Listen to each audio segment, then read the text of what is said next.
welcome to the Women's Virtual Chats. It's so wonderful to have you as our guest. You are inspirational in so many ways. You started a business, the Vulcan Wire business, in a man's world. I mean, it's all about steel. I want to hear all about that. But then, most importantly, you've been the author of The Lady with Balls. Now, that is a title that I don't think I've ever had that sort of resonance with, is a lady with balls in business. This is so exciting to speak to you about that. So what brought about you becoming involved in the business of steel with Vulcan Wire? Okay, what got me involved was that I had been fired from a department store and was very humiliated. I was on a track to become a clothes buyer, and I was a pre-trainee, and I was told I wasn't management or corporate material. So I was so humiliated, I never wanted another person to have the power to fire me again. So I tried to sell various things on my own. And when I was just about ready to give up being my own boss and working for someone and giving them that power, out of desperation, I asked people what they wanted that they couldn't get. And one man said, "Honey, I need baler wire. Even the farmers can't get it." I thought he was kidding me because he was the plant manager for a company that made cardboard box material. And so I said, "Tell me what you really need." And so he said, "Oh, no, dear, let me show you." So he showed me this big baler, which to me was like a gigantic sewing machine with 10 spools on it. And those were spools of wire. And what they did was they came together, 5 on one side, 5 on the other, and they covered up a bale of the cuttings from making the cardboard sheets, which had been vacuumed up in the plant into one particular location where they made these bales. So he told me he needed that wire, couldn't get it. And so I said, "Okay, I'll get it for you." I had no idea what I was doing, but I did get him wire, and the first wire broke. And I thought, oh, this is going to destroy this idea. But he was very nice. He suggested I get samples, and I learned that not all wire is equal. So I then finally got him the right kind of wire, and he was very pleased. So he was working for Owens, Illinois. He told Weyerhaeuser, International Paper, Georgia Pacific, those other kind of companies about me. He endorsed me, and I was off and running. And now we sell over $10 million a year of this wire. Well, for those women and men out there who've just joined the Women's Virtual Chats here, we are speaking to Alice Combs, who is so inspirational as an entrepreneur, but also as a woman who started her career as a single mom with kids. Please welcome to join in the chat. We have a chat box. You're welcome to give us some questions, and we'll relate it through to Alice. So Alice, you are sitting in a beautiful location in the garden now in California. Where did all of this start, your passion in this business? It started in this in the San Francisco Bay Area, and the company that started me off, Owens, Illinois, it's no longer there now, but it was in Union City, and now my business has 2 buildings in Hayward, California, which is a very we're in the industrial section of Hayward, California, and I'm too far away from my company to join them other than with chats, like I'm doing with you now. Well, we are experiencing social distancing with COVID-19, and you are probably being reached out by so many women across the world to get inspiration and to try and understand, now, how do I pivot? How do I make sure my business works, especially as an entrepreneur? You can always rely on a business when you're an employee. In some cases, you know, you looked after. In some cases, you have been laid off and you are looking for more work. But as an entrepreneur, you have only your own business to care for and the longevity of it to look after. So What would your advice be to women out there who have to look at their business in this new environment? Well, my first statement is find a need and fill it, because that's what I did. And there was a need for this baler wire. However, someone may have an idea, they want to go into the restaurant business. Well, that's one of the scariest businesses to be in because most of them fold. So I would imagine that would be the first thought of most people, to go into the restaurant business. And the need would have to be, do people need another kind of restaurant? No, maybe there's not a Thai restaurant. Maybe there's not an Indian restaurant. I certainly wish someone would come up here and open up an Indian restaurant. But in a lot of places, maybe there are a couple Indian restaurants. Well, would you have something that would be more unique? So I would say, yes, find a need and fill it. And the second thing is, be very careful with your money, because that is the thing that destroys most businesses, even if they have a need that they are filling, that they don't manage their money properly. So I would say that is the number one thing to keep your business going. And your advice in terms of that, did you get legal advice? Did you get financial advice when you were going through your startup? I didn't get any professional advice, except after my business was, I would say, almost a year old, plus or minus a couple of months. I went to a small business administration group of volunteers. And one man told me, your bookkeeping is Mickey Mouse. And I was very embarrassed.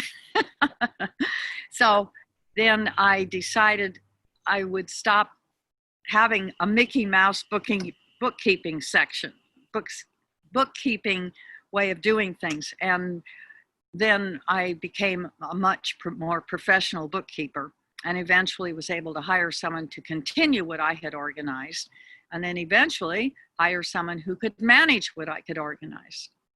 So in your advice, you would say, if there's something that you don't have a strength in, for instance, in my businesses, I don't have any financial sort of background or any strength in that way. I love marketing, I love sales. I get people to support me in that respect. So you said because you don't have experience with money management, but you do with marketing and sales. But then I didn't catch the question. I'm sorry. Oh, so my question to you was, so you surround yourself with people who have that experience, and that's probably what you've learned and what you can advise other women to do. Well, these men actually weren't all that helpful, except to tell me my bookkeeping was Mickey Mouse, because there are two rules of accounting which are boring for most people, and that is there's cash and accrual.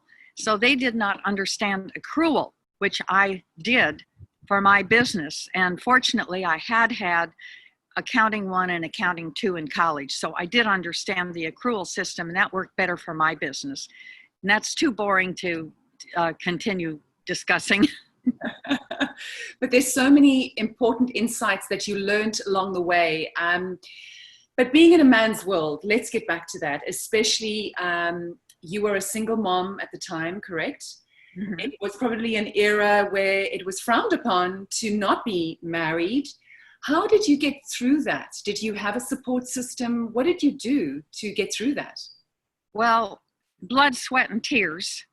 That's what I graduated from, the School of Blood. I also graduated from college with a BA, but my better degree is not really a piece of paper, and that's blood, sweat, and tears.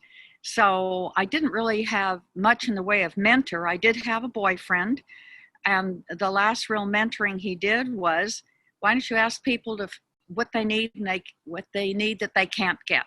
After that, he was no longer helpful. Eventually we split up, and he sadly said, I think the student has outgrown the teacher. So I really didn't have mentors along the way, unless you count that first bit of advice.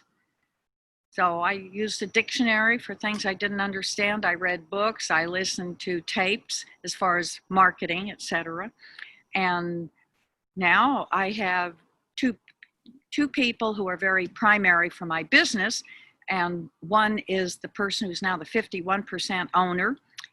And he's very good at sales and marketing. And then I have another person who is a lady who was vice president of finance, and now she's in business for herself. So she's our consultant, and she does basically what she did before, less management.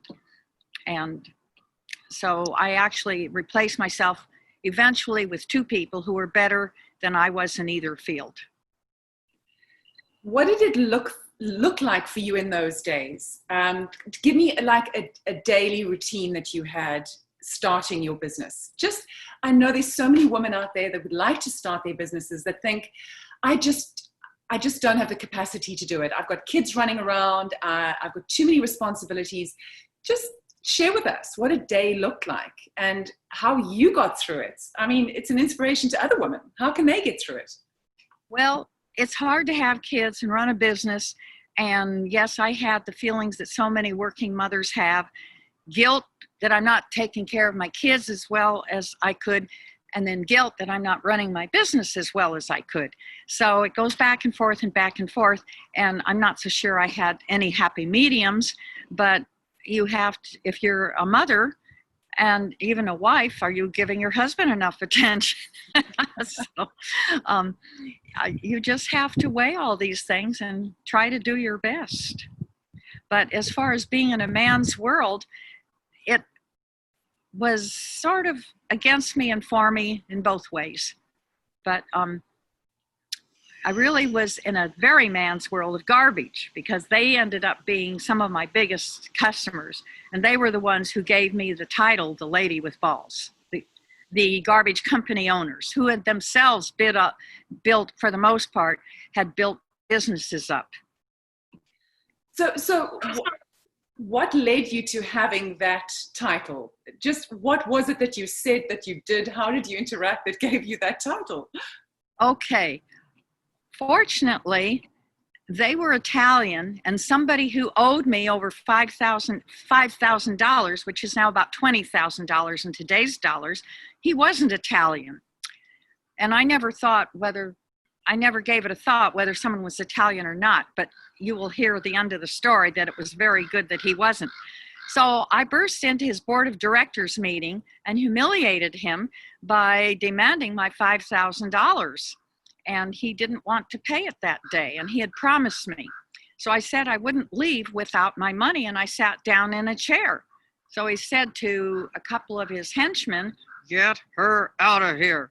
So they lifted me up in the chair and took me to the top of the long stairway. And then the president himself picked me up and dropped me down the stairs. To this day, I don't know whether it's because my polyester dress was too slippery or he purposely dropped me down the stairs.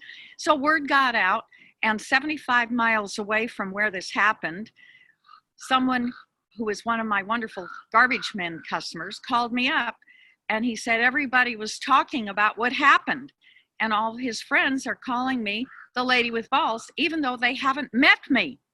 Evidently, this man wasn't very good at paying the garbage men either. So they were very happy that I had stood up to him. And yes, I did get my check. Someone had called my home office secretary, a girl from high school, and she was his secretary. And she said that they were putting the check in the mail that very day. However, they never wanted to do business with us again. And the secretary, high school girl, said, "Oh, I'm sorry, there must have been a misunderstanding. I'm sure Alice will clear it up with you." But she did not know what had happened.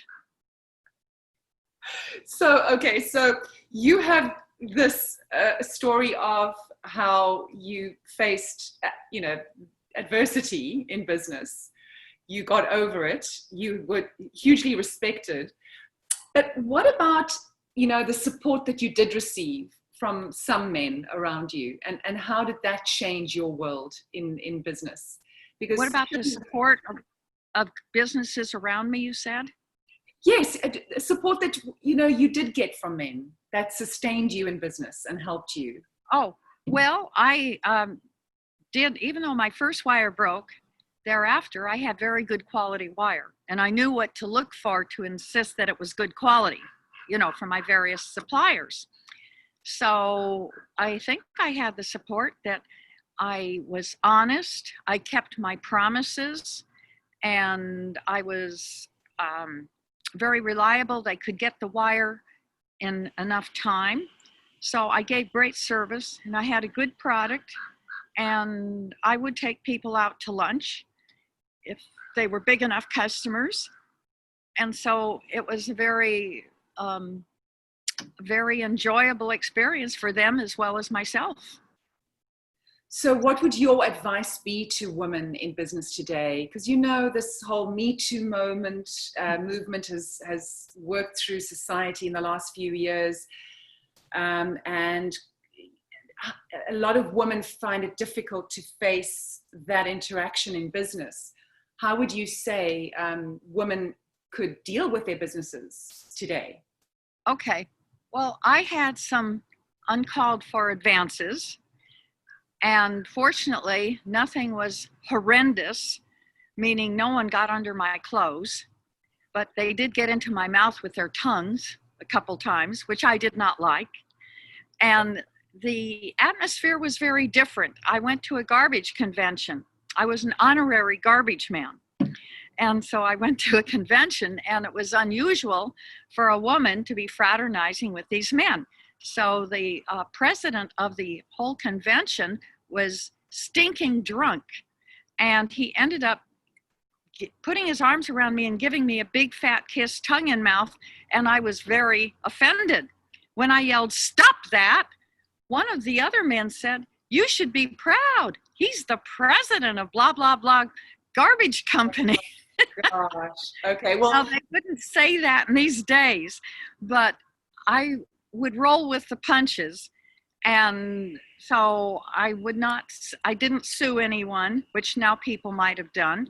I rolled with the punches. So that was the worst that happened to me. Another person did the same thing behind a stinking garbage baler. And that was not witnessed by anyone. No one should tell me was there to tell me I was proud. And so after he did that, I was very, very stunned. I hadn't expected it. And so I went on talking. He'd interrupted me. So I went on talking as if nothing had happened after I pushed him away. And years later, years went by, and it was like it never happened. It certainly was a different era. I modeled in the 80s and the 90s, and it was just an acceptable thing. But these days, it's very different. So women have a different business environment, a different interaction with men. But do you think, what is the best kind of support that women can surround themselves with in business when it comes to men? What would you say would that team be? Because you've spoken on leadership for women. So what would a great leader as a woman have in business, and creating the right support system around her with the men that she has in business? Well, my daughters are in business, and my oldest daughter says, yes, sexual harassment is still there. So I guess I know that anyway because of the Me Too movement, but I think my biggest advice is, yes, you want to look attractive, but don't try to look too sexy. You know, don't show a cleavage. If you have one, don't show it. And be very serious, but not poker-faced. Be friendly and just hope for the best. And I just feel sorry for someone in the movie business, because evidently that's probably where some of the worst of the excuse me, I have a bug run. Okay. Anyway, I was saying, I think that in the movie business, I think it would be so different. I have no idea how they get. That's where I've heard so many of the worst stories, is in the entertainment business. But in my business, which is industrial sales, I would say that most people, in this case, my customers, they wouldn't want to ruin their jobs. So in your opinion, dress for the job and the contract that you actually want to achieve. If you want to be taken seriously, then dress seriously and approach, your business deal seriously. I mean, as a woman, would that be your advice? So, yeah, it's, if you have an aura about you. I noticed that I've read that a lot of women have been beaten by men. And even though I had probably more boyfriends than I should have, no one ever tried to beat me. So maybe I have this aura like, oh, okay, you can say negative things to me, but don't you dare hit me. I guess, I don't know, but I think some women have an aura about them, and maybe some of them are more vulnerable. So perhaps they need the mindset, which I have, that don't tread on me physically. That's a very interesting point. If you come across and you have a sense of confidence, self-confidence in what you're able to achieve and what you want to put out there to the world, that does change the dynamics a lot. But there are many women that are obviously subjected to very difficult situations.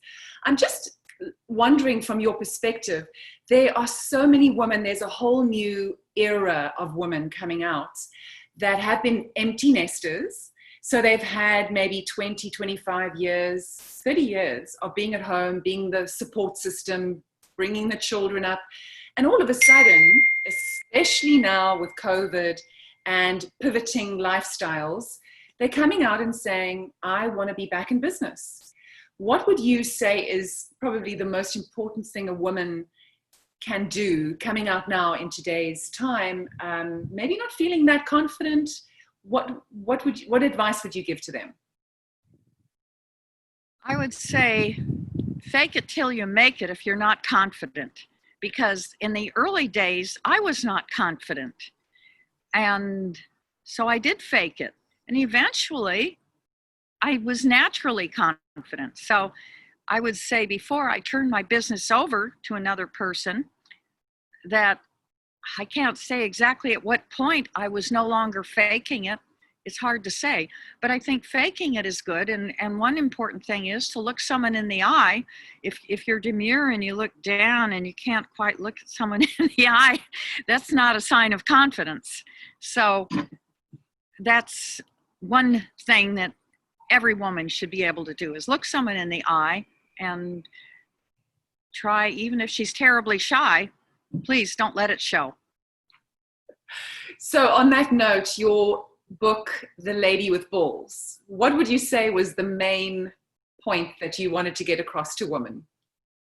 My main point was definitely perseverance. In fact, I think that is the most important thing for anyone, especially an entrepreneur, because there will be setbacks. So one must persevere. There will be so many setbacks, and you will make so many mistakes of your own. It was 45 years ago that I started my business. I imagine if I had a pencil and paper, I could list more than 45 mistakes I've made over 45 years. So you will fall, and you have to pick yourself up, dust yourself off real quickly, and get back. Just like after I was dropped down the stairs, I picked myself up and tried to slam the door. And I said, see you in court. But that was a very physical pick yourself up. But then metaphorically, definitely, you must pick yourself up and move on. And actually, you might analyze, why did that negative thing happen to me? Because maybe it's something you did wrong. And if it is something that you did wrong, make sure you never do it again. Well, those are very, very wise words indeed, because this certainly is a time now with the COVID pandemic worldwide. I think a lot of people are being very reflective, not only of their personal lives, but their business lives, their motives, why they're doing what they're doing, and why they, trying to strive to make the money they are. So it really is a reflective time, and very, it's wonderful to hear your perspective on that. And we wish you well. I hope we have another book from you. Do you have another book in the wings? Well, actually, I'm very busy writing a blog. I write 2 blogs a month for the first and the third Wednesdays of every month. And in every blog is basically about someone who persevered. Mm-hmm. And who knows, maybe I'll get all those blogs and turn them into a book. I've heard of other authors who've done such things. Well, that sounds absolutely wonderful. I'm sure that our subscribers and viewers today would love to hear more from you. Well, we really appreciate hearing from you and that you spent time with us. You're sitting in your beautiful garden in California, so hopefully we can come and visit you sometime soon, or maybe come to Miami. Well, we've been to Miami and it's wonderful. I love your beaches. It's just a pity we're going through a bit of a rough time right now, but we'll be looking forward to connecting with you. Thank you so much, Alice, and wish you all the best. And look forward to you encouraging our viewers and subscribers to reach out to you if they want more information. Okay. Lady with balls. Whoops. I love that. Thanks again for your time. Thank you. And thank you to all our subscribers for joining our Women's Virtual Chats. We are here every Wednesday with inspirational stories from around the world. So we look forward to hearing and seeing you next Wednesday.